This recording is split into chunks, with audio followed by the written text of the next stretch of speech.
Hi hello welcome to our channel. Andhra Pradesh రాజకీయాల్లోకి వస్తే నిన్న ఒక ఆసక్తికరమైన పరిణామం జరిగింది. పవన్ కళ్యాణ్ జనసేన మరియు తెలుగుదేశం పార్టీ పొత్తు రాబోయే ఎన్నికల్లో ఉంటుందని అందరూ ప్రజలు అనుకుంటున్న విషయం మనందరికీ తెలుసు. అయితే నిన్న చంద్రబాబు నాయుడు గారు తెలుగుదేశం పార్టీ ఏకపక్షంగా తన భాగస్వామి జనసేనతో చర్చించకుండానే 2 అసెంబ్లీ నియోజకవర్గాల అభ్యర్థుల్ని ప్రకటించింది. ఈ విషయమై పవన్ కళ్యాణ్ గారు కూడా అదే రీతిలో స్పందించారు. అయితే ఈ వ్యవహారాన్ని ట్వీట్ చేస్తూ పవన్ కళ్యాణ్ గారి సోదరుడు నాగబాబు కూడా చర్యకు ప్రతిచర్య ఉంటుంది అని చెప్పేసి రీట్వీట్ చేయడం జరిగింది. సో ఈ విషయం మీద మరిన్ని వివరాలు విశ్లేషించడానికి మనతో సీనియర్ జర్నలిస్ట్ శ్రవణ్ కుమార్ గారు ఉన్నారు. వారిని అడిగి మరిన్ని వివరాలు తెలుసుకుందాం. శ్రవణ్ కుమార్ గారు, నిన్న ఆంధ్రప్రదేశ్లో జరిగినటువంటి ఈ కవ్వింపు చర్యలు, రాబోయే ఎన్నికల్లో ఇద్దరు కలిసి పోటీ చేయాలనుకొని ఒకరికొకరు కవ్వించుకునే చర్యలను ఏ రకంగా చూడొచ్చు అంటారు? దీని వెనకాల ఉన్న ఇరు పార్టీల యొక్క అంతర్యం ఏమిటి అసలు? వాస్తవానికి రాజకీయాలలో నీతిని వెతుక్కోవడం మరి అతిశయోక్తి అవుతుంది. అందులో చంద్రబాబు నాయుడు లాంటి వ్యక్తి దగ్గర మీరన్నటువంటి పద్ధతులు, నీతి నియమాలని వెతకడం, నేతి బీరకాయలో నెయ్యి గురించి వెతికినట్టుగానే చోద్యంగా చూడవచ్చు. ఎందుకంటే అది చంద్రబాబు నాయుడు మార్కు రాజకీయాలు అలాగే ఉంటాయి. అక్కడ విలువలకు కానీ లేదా ఒక ప్రజాస్వామ్యబద్ధంగా వెళ్ళాల్సినటువంటి సూత్రాలు ఏవి కూడా అతని దగ్గర కనిపించవు. మొదటి నుంచి కూడా ఆయన రాజకీయ చరిత్రలో చూస్తే అన్నిటికి కూడా నమ్మక ద్రోహము, Avid of law, management, polarisation, బెదిరించుడు ఇవి ఉంటాయి.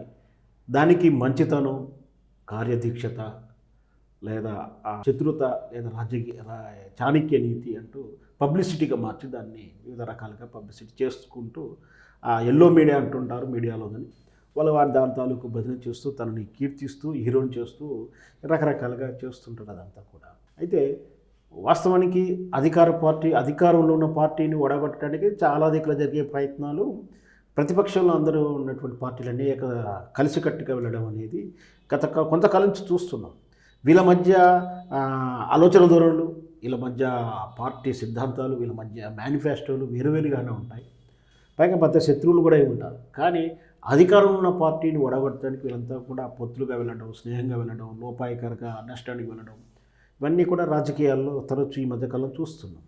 ఈ విధంగానే అధికారంలో ఉన్న జగన్మోహన్ రెడ్డి నుండి పదవిని దింపడానికి పవన్ కళ్యాణ్ టీడీపీ చంద్రబాబుని కలిసి రాబోయే ఎన్నికల్లో పోటీ చేయబోతున్నామని గత 1 year నుంచి కూడా దాని తాలూకు చర్చలు జరిగినాయి. దాని తాలూకు పర్యవసానాలు కనిపించాయి.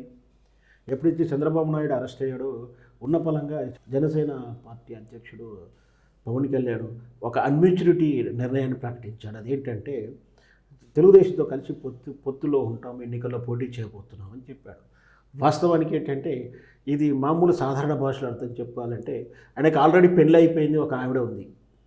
అయినా ఇప్పటికిప్పటికీ దయా హృదయంతో ఇంకొకరితో కలిసి కాపురం చేయబోతున్నామని చెప్తారే. ఆ విధంగా ఎన్డీఏలో భాగస్వామ్యం ఉండి మొదటి నుంచి కూడా చంద్రబాబు నాయుడు టీడీపీని దూరంగా పెట్టినటువంటి ఎన్డీఏ భాగస్వామ్య బీజేపీ ప్రభుత్వాన్ని, బీజేపీ పార్టీని కాదని అక్కడ ఎన్డీఏలోకి భాగస్వామిగా జనసేన ఉంటూ ఇప్పటికిప్పుడు వాళ్ళతో సంప్రదించకుండా, వాళ్ళ ద్వారా ప్రకటన చేయకుండా, వాళ్ళకి ఎలాంటి ఇన్ఫర్మేషన్ ఇవ్వకుండా అప్పటికప్పుడు జైల్లో ఉన్నటువంటి చంద్రబాబుని చూసి మీ పొత్తులో వెళ్తున్నామని చెప్పడం అనేది ఒక పరిణితి చెందిన రాజకీయ నాయకుడు చేసేటువంటి నిర్ణయం అయితే కాదు. సరే, ఎలాగలా పొత్తులో ఉంటాయని చెప్పాడు. మరి ఇంతవరకు ఎన్డీఏ ఇప్పుడు ఎన్డీఏతో డైవర్స్లు అయిందా కాలేదా చెప్పడు, ఉందా చెప్పడు, ఉండలేదని చెప్పడు. మరి టీడీపీతో పొత్తులో మాత్రం కలిసి తిరుగుతుంటాడు. సరే, అది వాళ్ళ వ్యక్తిగత పార్టీ విషయాలైనప్పటికీ మరి పొత్తు ఉంది అని చెప్పాడు. పొత్తు తగ్గేటటువంటి ఉమ్మడి మేనిఫెస్టో కోసం ఎక్సర్సైజ్ కూడా జరిగింది, మీటింగ్ జరిగాయి. మరి పొత్తు నీకెన్ని సీట్లు నాకెన్ని సీట్లు అనే విషయాన్ని అఫీషియల్గా ఇంతవరకు అనౌన్స్ చేయలేదు. ముఖ్యమంత్రి ఎవరో కూడా చెప్పలేదు. కానీ ఎవరికి వాళ్ళు ఆ ముఖ్యమంత్రి మాత్రం చంద్రబాబు నాయుడు చెప్పడం, అప్పుడు మరి పవన్ కళ్యాణ్ ఏంటి ఆయన అభిమానులు వచ్చుకున్న విషయం అది. సరే, ఆ మాట కింది స్థాయి వ్యక్తులు అంటూ ఉంటే బాగుండేది. కానీ లోకేష్ బాబే స్పష్టంగా మా ఉమ్మడి అభ్యర్థి, ముఖ్యమంత్రి అభ్యర్థి చంద్రబాబు నాయుడు చెప్పడంతో నేను హట్టయ్యాను అని చెప్పి కూడా నన్ను జనసేన అధ్యక్షుడు పవన్ కళ్యాణ్ కూడా వ్యాఖ్యానించాడు.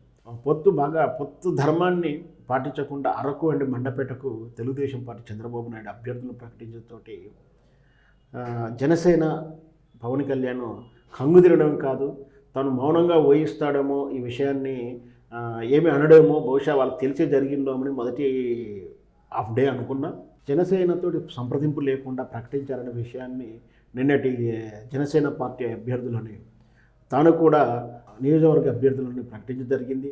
అది రాజనగరం అండి, రాజోల నుంచి జనసేన పోటీ చేసే అభ్యర్థుల పేర్లను ప్రకటిస్తూ తాను చేసిన వాక్యాలు ఇప్పుడు తాను పొత్తు ధర్మాన్ని పాటించడం వల్ల హర్ట్ అయ్యానని, లోకేష్ బాబు ముఖ్యమంత్రి ఎవరో చెప్పడంతో కూడా నేను మౌనం వహించానంటూ వ్యాఖ్యానిస్తూ, అయినా కూడా మళ్ళీ ప్రజలను కన్ఫ్యూజ్ చేసే స్థాయిలోనే మేము పొత్తులో ఉన్నాం, పొత్తు ధర్మాన్ని పాటిస్తాము, ఉమ్మడి మేనిఫెస్టో ఉంటుంది, ఉమ్మడి ఎజెండా మొత్తం జగన్మోహన్ రెడ్డి ప్రభుత్వాన్ని పడేయడమే అంటూ చెప్తున్నప్పటికీ మరి ఉమ్మడి అభ్యర్థులు అన్ని 175 స్థానాలు ఉమ్మడి అభ్యర్థులు ప్రకటిస్తే పొత్తు ఎలా ఉంటుందో అనే ప్రశ్న. ఇప్పుడు వాటికి సమాధానం చెప్పాలి.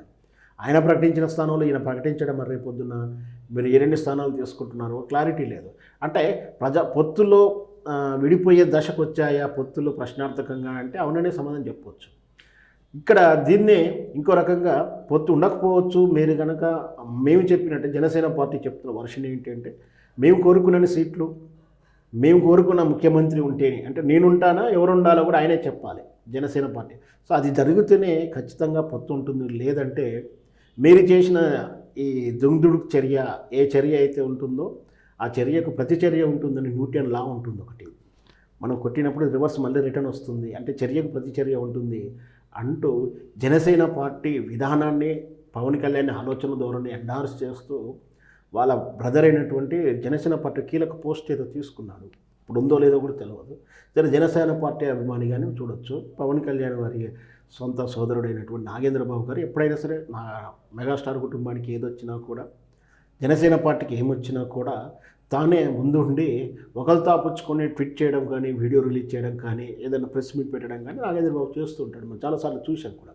సో ఈ విషయాన్నే చర్యకు ప్రతిచర్య ఉంటుందంటూ తెలుగుదేశం పార్టీకి ఒక నోటీసు, ఒక హెచ్చరికలా జారీ చేసిందని చూడవచ్చు మొత్తం మీద. ఇదే జనసేన పార్టీ గత తెలంగాణ అసెంబ్లీ ఎన్నికల్లో ఇక్కడికి వచ్చి కూడా ప్రచారం చేశారు.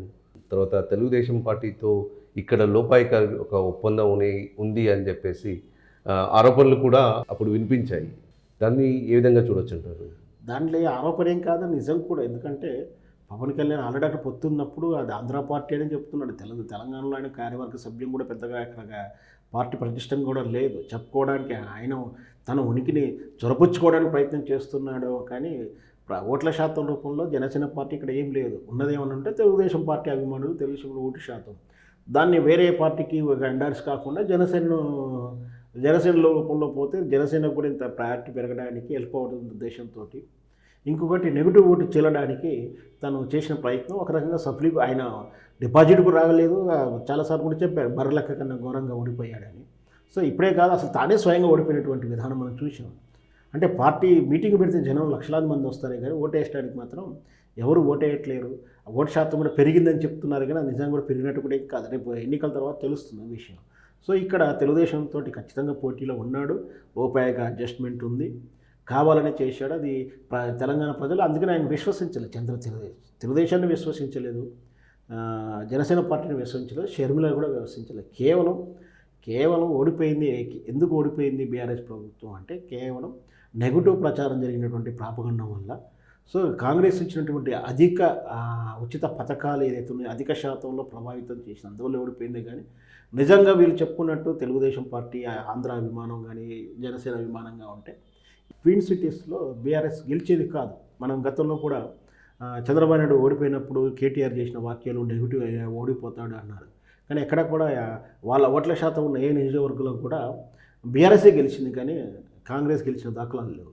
అంటే ఇక్కడ తెలుగుదేశం పార్టీ కానీ ఓట్ల రూపంలో ఉంది మాట వాస్తవమే, కానీ అదేవి కూడా కేసీఆర్కి వ్యతిరేకంగా తెలియవని చెప్పచ్చు. చాలా ధన్యవాదాలు శ్రవణ్ కుమార్ గారు.